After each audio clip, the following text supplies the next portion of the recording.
Welcome back all, Lower here. Alright, so we're going to go ahead and finish completing our climbing gear set. So if you haven't already, go ahead and pin this location here where this little cluster of trees is. That's the secret of the Cedar Shrine, by the way. The 3 cedar trees point right to that little spot. That's where we're heading. The other piece will be out here on Tokomo Island, or whatever that is, Tanoko Island. There's quite a bit to do along the way. There's going to be a spot here with a gold rupee, and I'll show you guys all that fun stuff along the way. So for now, we're going to head toward the red mark first. It's the easier of the two. And we're going to be in the snow region. So the way I like to dress for the snow region... Oh, before we go up there, go ahead and drop down into this forest. And just kind of walk around and spam your A button. You're going to pick up all sorts of good stuff, folks. There are lizards out the yin-yang down here. There are bladed rhino beetles, which are for attack power, of course. So, I don't know, just walk around. In fact, you might want to light things up, see where the mushrooms and stuff are. Walk, don't run, because if you start sprinting around, obviously it's going to scare all the wildlife away. And you don't want that, you want to be able to catch it all. But lots and lots of hightail lizards in this forest. Sun shrooms. So if you didn't come to the Hateno Ancient Tech Lab with the sun shrooms, this is the place to go hunting for them. I'm obviously not going to pilfer the entire forest. I just wanted to show you just how condensed the goods are in here. Look at that, I picked up like 4 or 5 hightails already. I really haven't even been trying that hard. I normally see the bladed rhino beetles too. I'm not seeing them today, which is unfortunate. But hopefully you're having better luck. Like I said, I'm just walking around spamming my A button. All sorts of good stuff. Alright, so anyway, that's the forest just north of the tech lab there. There's actually another Korok seed out there in the water. There's a lonely tree on a lonely island out there in the middle of that lake.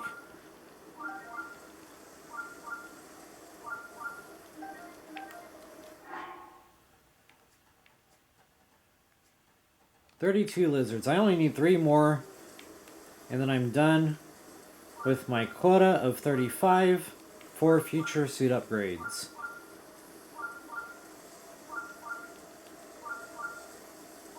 There's also a dog to feed here. We might as well do that while we're at it. Just like at the stables, we got a dog to feed.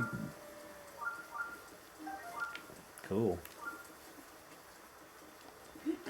Alright, so there's 2 dogs at the farm here. You got a brown colored one, and you got a gray and white colored one. That's the one we want, the gray and white colored one. So this is the farm.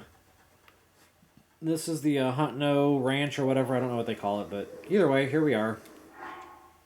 Always wait for the pink puff of smoke first.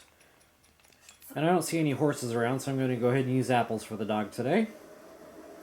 The only bad thing about apples is they tend to bounce and roll around, and the dog will walk right by them, unfortunately.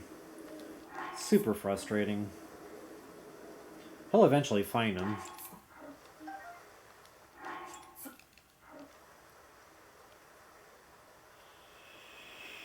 Come on, doggy.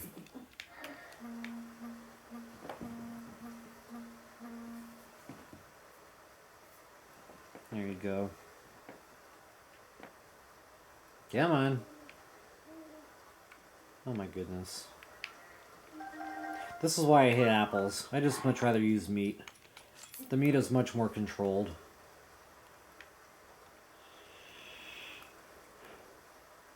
Okay, dog should activate as long as you waited for that pink puff of smoke. 3 pieces of food, doesn't matter what it is. Apples or meat. Your dog will activate. The treasure chest is over here at this tree where all these sheep are.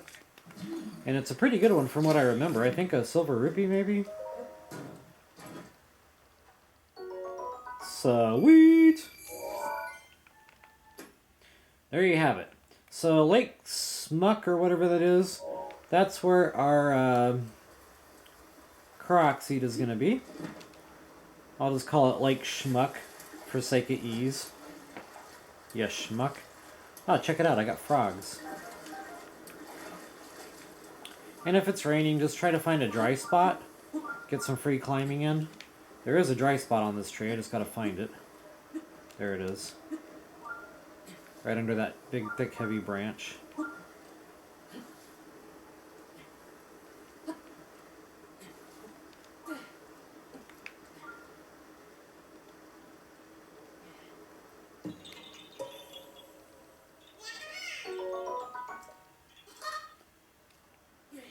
Alright, so that's the forest and that's the Korok seed. Now let's get back on track here. Back on mission.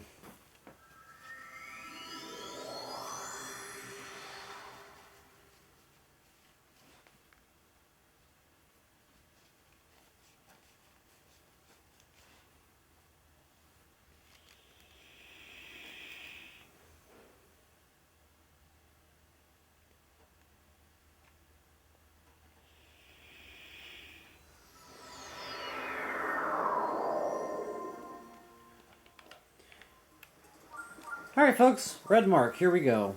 This is going to be the secret of the cedars. Now I mentioned on my way, and I got sidetracked when I remembered the forest and all the fun stuff there was to do in the forest. There's going to be a little climbing here, and we're going to be in the snow region. Now if you've been following along with my walkthrough, we already have the Zant helmet. That was the helmet that gives us unfreezable. And that's going to come in handy because there's going to be enemies using ice-based attacks. So go ahead and equip that Zant's helmet. You will be now unfreezable. Go ahead and equip the warm doublet and our fire rod. Hopefully you still have that, because you're going to need high-level cold resistance coming into this area.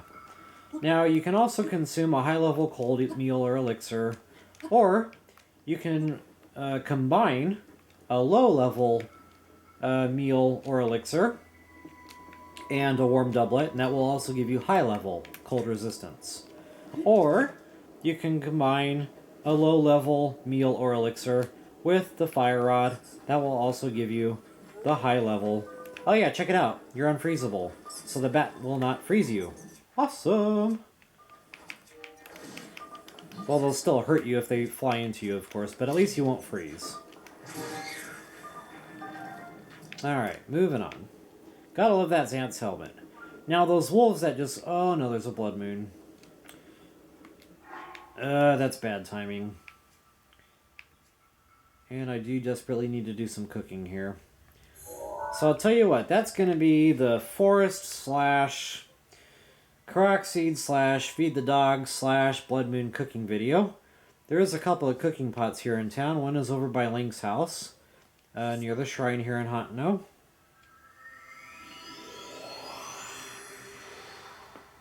And the cool thing about that cooking pot versus cooking pots at stables, it's under a tree, so it's under cover, so even if it's raining, this cooking pot will always be lit. So you might want to make a mental note of that. Rain or shine, you will always have a reliable cooking pot by Link's house.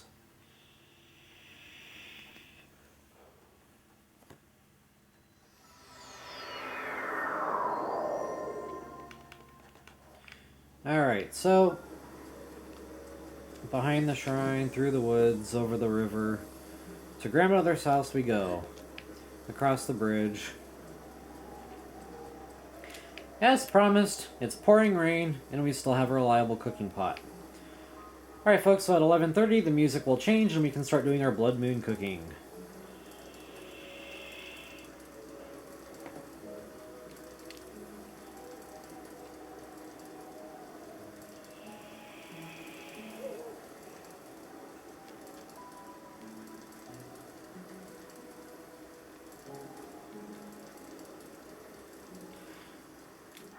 Alrighty, and since we're here, I'm just going to go ahead and cook up one or two low level. Well, thanks to the blood moon, that made it high level. And this way I don't have to worry about the warm doublet or keeping the fire rod equipped while I'm in the snow region. Alright, so moving on from that, I want to have... I'm actually going to go ahead and eat that piece of crap.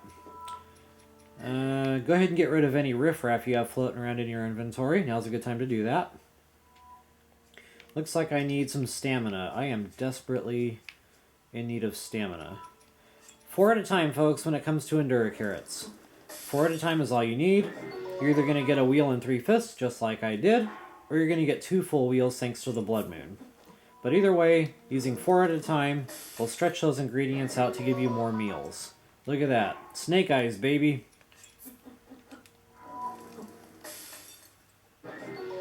Snake eyes, baby. Keep them coming. Papa's on a roll. Well, it couldn't last forever. Alright, so that's all my Endura stuff. I do have 1 Endura shroom. If I have the right frog, I'll make an elixir, and I do. Actually, I'll go ahead and throw all my frogs into that batch. No, scratch that. I don't want to do that. 1 at a time. And it doesn't matter which monster part you use, just use a crappy one. So the reason I say 1 frog at a time is because that gives you a full replenishment. There it is. Tireless frog. That gives... Oops. No, I didn't mean to do that, stooge. You gotta use a monster part too, genius. So yeah, tireless frog and a monster part. Anyway, when you cook the proper elixir, even if it's just a little sliver of yellow, you're gonna get a full up on your green in the process. So let me go ahead and eat that dubious food real quick, since I wasn't paying attention. Okay, so a couple rows of green, yellow, that's what I like to see. And I definitely am going to want some more green at this point. So it looks like I got a couple small... So for my green, at this stage in the game, I will start using 1 green mushroom and 2 Staminoka bass. Reason being is I'm either going to get almost 3 full wheels like I just did thanks to the blood moon, or you're going to get 2 wheels and 2/5, which is what we have built up at this point. So either way, it's going to be a beneficial meal. Wow, I'm on a roll. Getting that extra stamina on the blood moon. It's unusual I get 2 in a row, but I'll take it. Okay, so that is full up on what we have to date. So that's why at this stage in the game I start cooking the way I do with my stamina. And I'm not going to overdo it on stamina, but I do want enough to get me through hunting from the air with high-powered bows. And that stamina will come in handy while you're doing that. Okay, looks like I need a few more, but I don't want to overshoot. I like to have at least 3 full rows of attack power, which I do. So yeah, I'm going to use that last square for green stamina.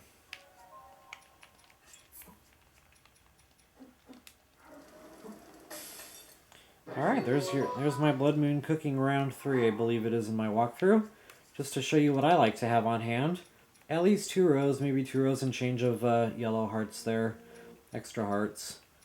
And it looks like all my heart meals are good, over 20.